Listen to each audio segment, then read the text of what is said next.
Bom dia, nono ano! Então, nesta quinzena, continuaremos com o estudo de funções, agora com a função afim. Vamos aprender a fazer os gráficos da função e mais alguns detalhezinhos sobre ela.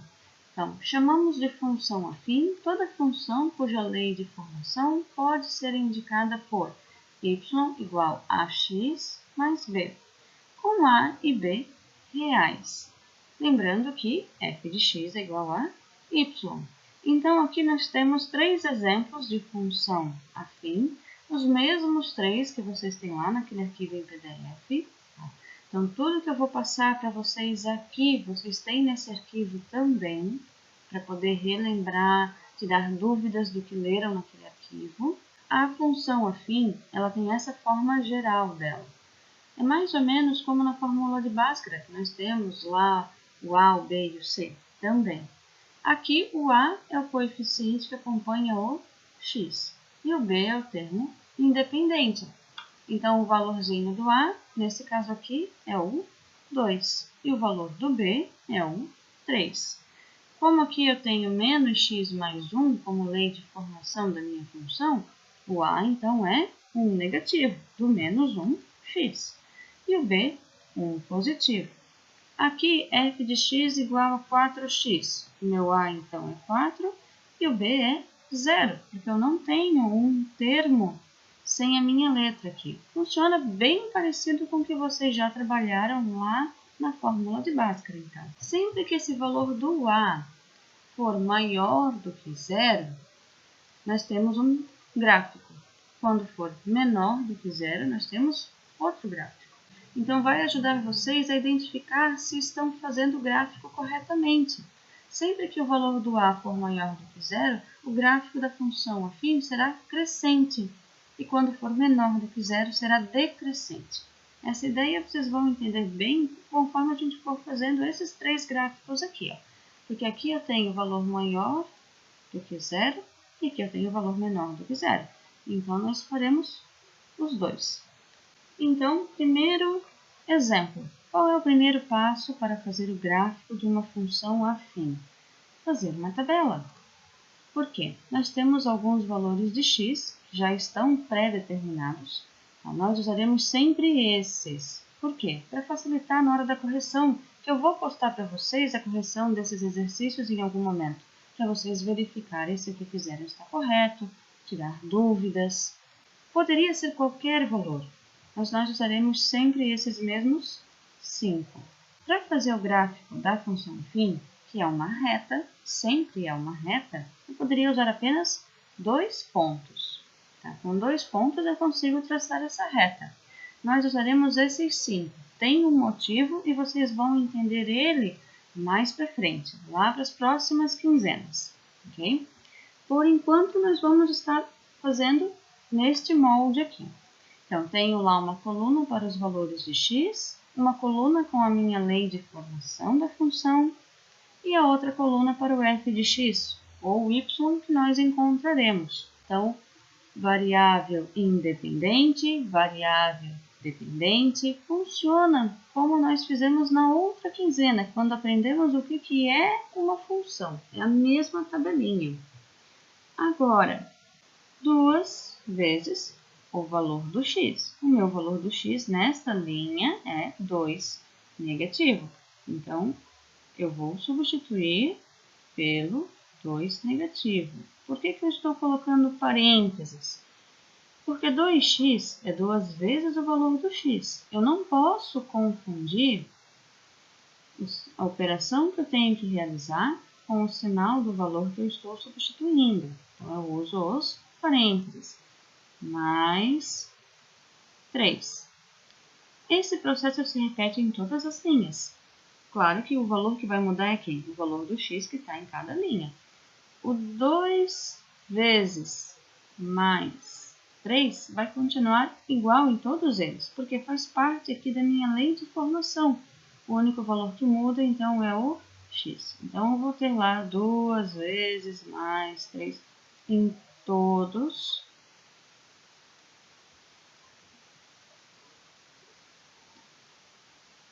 E o que vai mudando, então, é o valorzinho do x. Aqui é um negativo, aqui é 0, 1 positivo e 2 positivo. Lá naquele arquivo em PDF, eu fiz para vocês os cálculos. Como que foi feito isso aqui? 2 vezes 2 negativo, então eu vou fazer aqui embaixo, mais 3. Peguei essa linha, copiei aqui. Vocês precisam fazer esse cálculo auxiliar? Não, vocês podem direto colocar o valorzinho aqui só. Eu vou fazer para ficar mais claro para vocês o que está acontecendo. Então, 2 vezes 2 negativo, 4 negativo, mais vezes menos, menos, 2 vezes 2, 4, mais o 3 daqui. Se eu tenho 4 negativo com 3 positivo, eu vou ficar com 1 negativo. Então, aqui no meu f de x é 1 negativo. E assim continua. Próxima linha. 2 vezes 1 negativo mais 3. 2 vezes 1 negativo, 2 negativo. Com o 3 positivo, eu tenho 1 positivo. Aqui, 1 positivo. 2 vezes 0 mais 3. 2 vezes 0 é 0. 0 mais 3, 3. Então, eu posso ir fazendo de cabeça também, não tem problema. 2 vezes 1, 2. 2 mais 3, 5. 2 vezes 2, 4. 4 mais 3, 7. Lembrando que o meu valor de A aqui, ó, é 2 positivo. Então, é maior do que 0. O gráfico dessa função tem que ser crescente, ou seja, vai ser um desenho assim, nesse sentido. Por quê? Porque conforme os valores do x foram aumentando, 2 negativo, 1 negativo, 0, 1 e 2, os valores correspondentes que eu encontrei para o f de x para o y também foram aumentando. 1 negativo, 1 positivo, 3, 5, 7. Então, esses valores vão sempre subindo. Completei a minha tabelinha. Agora eu tenho que ter as coordenadas para usar aonde? No meu plano cartesiano. Quais serão essas coordenadas? Valores de x, valores de y. Então, eu tenho lá no primeiro ponto 2 negativo e 1 negativo. 1 negativo e 1 positivo. 0, 3. 1 e 5. E 2, 7. Então, essas são as coordenadas que eu encontrei. Esses valores a gente vai usar sempre os mesmos. E esses são os correspondentes depois de usar a minha lei de formação. Para fazer o plano cartesiano, eu já posso fazer ele sob medida. Como assim? Os valores do x vão sempre de 2 negativo a 2 positivo. Então, meu eixo x aqui, eu já posso fazer ele só do 2 negativo ao 2 positivo, já é suficiente.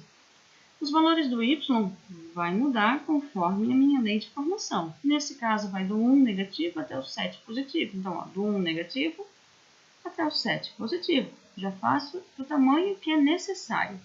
Lembrando que aqui é onde os eixos se cruzam, fica o 0, certo? A distância entre os valores em cada eixo. Então, no eixo x eu usei de 1 em 1 centímetro, para cá também de 1 em 1 centímetro. No eixo y também tem que ser de 1 em 1 centímetro. Do 0 para o 1, 1 centímetro. Do 1 para o 2, mais 1 centímetro. Do 0 para o 1 negativo, mais 1 centímetro. É sempre o mesmo intervalo na hora de colocar essas numerações. Então, tomem muito cuidado quando forem fazer à mão na folha de caderno de vocês. Porque muitos costumam usar a linha do caderno para fazer a posição aqui do eixo y. Só que a linha do caderno não tem 1 centímetro. E daí vai lá e usa 1 centímetro no eixo x. Vai distorcer o gráfico, vai distorcer o desenho. Tá? Procurem usar sempre a mesma distância de um para o outro. É fácil fazer, é só usar uma régua. ok? Agora, para localizar esses pontos, então, 2 negativo e 1 negativo. Então, 2 negativo de x, 1 negativo de y, primeiro ponto. 1 negativo e 1 positivo. 1 negativo de x, 1 positivo de y.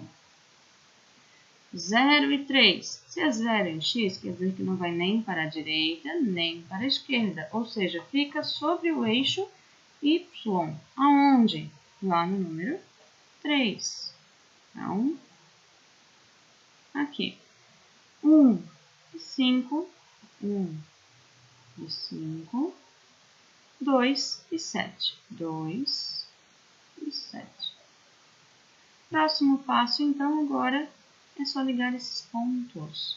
Então, quando for fazer o gráfico de uma função assim, afim, primeiro momento, tabelinha, encontra as coordenadas e daí depois localiza esses pontos e liga eles. Eu vou fazer a mão livre aqui, porque com esse programa que eu estou usando é muito difícil utilizar uma régua. O ideal é vocês vão fazer com uma régua bem bonitinho, ok? O que acontece aqui? Eu ligo esses pontos, eles têm que formar uma linha reta. Se eles não ficarem todos na mesma reta, quer dizer que algum problema deu. Já é uma forma também de vocês identificarem se estão fazendo bem certinho.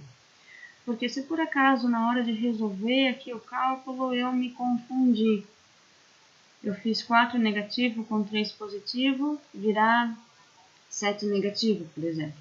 Porque 4 mais 3 é 7, menos vezes mais é menos. Infelizmente, tem alguns que ainda fazem esse tipo de confusão. Esquecem que se eu devo R$4, estou pagando 3, eu vou ficar devendo apenas 1. Aí vai lá e coloca o 7 negativo aqui nessa coordenada. Esse ponto vai ficar completamente fora do restante do desenho. Então, quer dizer que tem algum problema nele? Eles têm que formar todos uma linha reta. E lembram que eu falei, ó, é uma função afim crescente, porque o meu a é maior do que zero, os valores do x foram aumentando, os do y também tem que ir aumentando, vai fazer um desenho nesse sentido. Foi exatamente o que ele fez. Então, eu tenho como ir verificando se o que eu estou fazendo está dentro do que deveria ou não, ok? Próximo gráfico. Então, exemplo 2.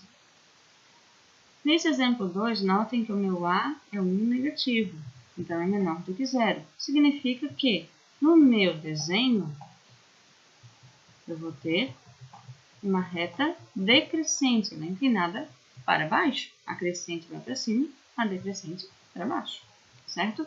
Aqui eu já coloquei a minha lei de formação, só deixei o espaço do x, que é o que tem que ser mudado mesmo, né, para agilizar um pouquinho. Então, aqui, o que vai acontecer? Eu tenho menos da fórmula, o valor do x é 2 negativo. Eu tenho que tomar muito cuidado com isso. Precisa aparecer esse menos. Esse sinal de negativo é da fórmula. Então, ele tem que aparecer em todas as minhas linhas de cálculo. Todas elas têm que ter esse sinal de menos da fórmula. Na hora de substituir o valor do x, se o valor do x também tem um sinal de negativo, tem que aparecer os dois sinais de negativo. Então, 1 negativo para x. Vou de novo abrir parênteses, 1 negativo, fecha parênteses. Para quê? Para não fazer confusão com os dois sinais, o da fórmula com o do valor do x. 0 não é nem positivo nem negativo, então eu posso só colocar o 0. 1 positivo. Eu poderia fazer aqui parênteses mais 1. Eu teria que fazer a multiplicação também de sinal depois. Já posso fazer direto, né? Porque se é menos 1 positivo, então é 1 negativo, né? Então, menos 1, menos 2.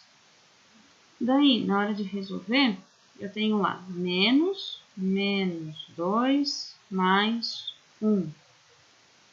Menos 2, ele está pedindo o oposto de 2 negativo, ou seja, 2 positivo. Ou posso visualizar da seguinte forma.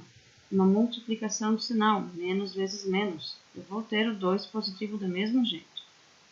Então, 2 positivo, que veio daqui, dessa resolução, mais 1. Eu tenho, então, como valor para o f de x, 3 positivo. Né? Ó, menos vezes menos, 1 positivo. 1 positivo com 1 positivo. 2 positivo. Não devo nada, tenho R$1 no meu bolso. Vou continuar com o meu R$1. Devo R$1, tenho R$1 para pagar. Vou quitar a minha dívida. Devo R$2, tenho R$1 para pagar. Eu vou ficar devendo ainda R$1. Então, agora eu tenho as minhas coordenadas. Eu não preciso fazer aqui a parte, como eu fiz lá no primeiro exemplo. Fiz para mostrar para vocês de onde saíram. Mas eu posso só olhar aqui, valor de x, valor de y. Próximo passo, gráfico. Então, ó, esse vai do 3 positivo a 1 negativo, o y. Então, 3 positivo a 1 negativo. Plano cartesiano sob medida já. Então, 2 negativo e 3 positivo. 2 negativo, 3 positivo. Lembrando, né, valor do x, valor do y. Eixo x, eixo y. 1 negativo, 2 positivo. 1 negativo, 2 positivo. 0 e 1. Então, 0 em x, 1 em y. 1 e 0. 1 em x, 0 em y, quer dizer que ele não sobe nem desce, fica sobre o eixo x. 2 e 1 negativo. 2 e 1 negativo. Notem que desta vez foi descendo, olha só, como nós havíamos previsto. Okay? Então, para fazer agora o restante, é só ligar esses pontos. Eles vão formar uma linha reta. Lógico que aqui a mão livre fica difícil, né? Mas, enfim, forma uma reta decrescente, que vai descendo conforme vai avançando, certo? Próximo gráfico, exemplo 3. Começo com a tabela. A minha lei de formação é 4x. Os valores do x nós usamos sempre os mesmos, né? Então, eu já substituí aqui em vermelhinho os valores do x. É 4 vezes o valor do x. Então, 4 vezes 2 negativo, 4 vezes 1 negativo, 4 vezes 0, 4 vezes 1, 4 vezes 2. É só resolver. 4 vezes 2 negativo, 8 negativo. 4 vezes 1 negativo, 4 negativo. 4 vezes 0, 0. 4 vezes 1, 4. 4 vezes 2, 8. Temos ainda o nosso plano cartesiano. Nesse caso aqui, a numeração foi de 2 em 2. Ó, notem que como esse plano aqui precisou de valores maiores, ele acabou ficando um pouco menos visível, né? Se eu fosse comparar, por exemplo, com esse aqui, que está bem visível. Eu usei um aplicativo para gerar isso aqui e poder fazer ele bonitinho, porque dá para ver que a minha tabelinha já não ficou com linhas tão retas quanto deveria, né? Imagina o plano cartesiano. E o plano cartesiano, para conseguir fazer o gráfico direitinho, ele tem que estar bem desenhado. Tá? Então, ó, o 0, 2 positivo, 2 negativo, 4 negativo, 0, 2 negativo, 4, 6, 8 negativo, 0, 2, 4, 6, 8. Posso fazer então com esse intervalo de 2 em 2? Posso. Nesse caso aqui dá para fazer. Mas tem alguns casos que não dá para fazer, como por exemplo lá no primeiro gráfico que a gente fez. Não tinha como fazer de 2 em 2. Né? O ideal é fazer sempre de 1 em 1, facilita até para vocês localizarem os pontos. Mas isso aqui também não está errado. Então, ó, 2 negativo e 8 negativo. Vamos lá, 2 negativo, 2, 4, 6, 8 negativo. 1 negativo e 4 negativo. Eu não tenho 1 aqui. Eu sei que meu 1 negativo vai estar mais ou menos por aqui, entre o 0 e o 2 negativo. E o 1 positivo, que eu também vou precisar dele depois, vai estar aqui no meio, entre o 0 e o 2 positivo. Então, 1 negativo e 4 negativo. 1 negativo, 4 negativo. 0 e 0, é bem na origem do plano cartesiano. 1 e 4, 1 e 4, 2 e 8. E agora, eu faço uma linha ligando esses pontos.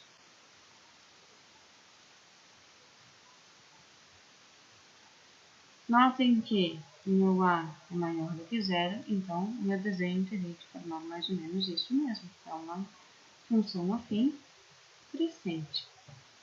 Então, fazer o gráfico de uma função afim é bem simples. E a questão de ser crescente e decrescente é para me orientar. Como é que vai ficar esse desenho que eu tenho que fazer? Né? Ah, tem um ponto que ele ficou meio fora do lugar, ele não encaixa nessa linha reta aqui que eu teria que desenhar.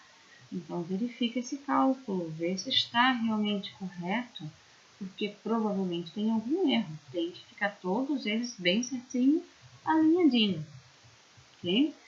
Próximo vídeo eu vou explicar a outra parte dessa teoria, que é a questão da função constante, função linear, função identidade. Ok? Então, fiquem bem e até o próximo vídeo.